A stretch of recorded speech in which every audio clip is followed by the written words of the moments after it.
Like all mythological subjects, the gun country has many origin stories.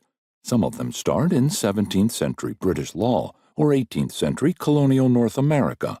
Others begin with the 19th century founding and expansion of industrial production.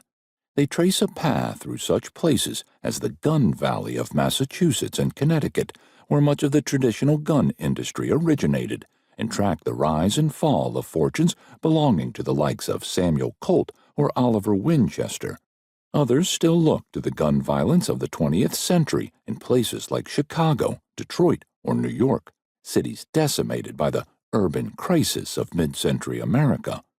Rarely does an origin story for the gun country begin 4,000 miles away in Helsinki, Finland.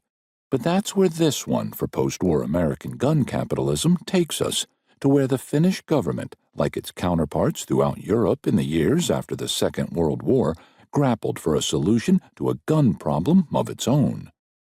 For many European countries, the war had coughed up tools of violence by the millions, leaving them to rust and rot and warp in warehouses and depots across the continent as devastated societies tried to rebuild.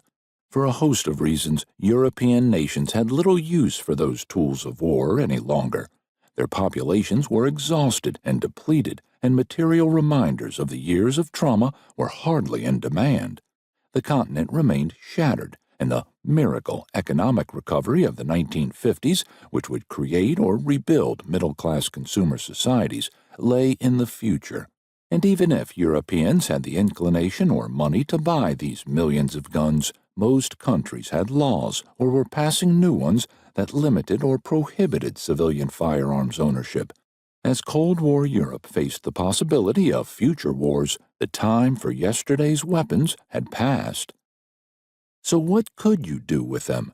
Storage was only a temporary solution. Without regular maintenance, the guns would deteriorate in government warehouses, which needed round-the-clock security. You could dispose of them, of course, but that was expensive. The cost of shipping and dumping hundreds of thousands of guns in the middle of the Baltic Sea was enough to bust the budget of a recovering country like Finland. The price of guns in both lives and national treasure was already beyond counting. Tens of thousands of Finns died bearing them, fighting off first Soviet invaders and later the Finns' erstwhile allies, the Nazis. And now these guns were quite literally Finland's and Europe's trash.